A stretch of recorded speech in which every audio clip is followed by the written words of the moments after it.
দ্রব্যমূল্য নিয়ন্ত্রণ ও দ্রুত সংস্কার শেষে জাতীয় নির্বাচন এবং বিদ্যমান পরিস্থিতিতে কর্মসূচি ঘোষণার বিষয়ে সমমনা দলগুলোর সঙ্গে বৈঠক করছে বিএনপি। তবে এখনো কোনো কর্মসূচি চূড়ান্ত করা হয়নি। অন্য দলগুলোর সঙ্গে আলোচনার ভিত্তিতে শিগগির এই কর্মসূচি চূড়ান্ত করা হবে বলে জানা গেছে।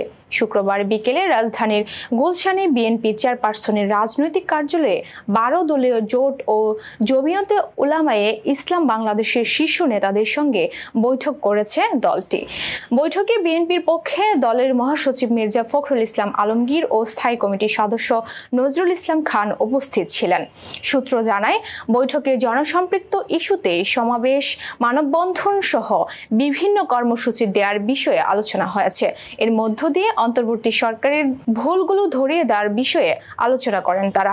কি কি করলে দেশ ও জনগণের জন্য ভালো হবে সে বিষয়ে পরামর্শ দেওয়া হবে, তবে চূড়ান্ত সিদ্ধান্ত হয়নি।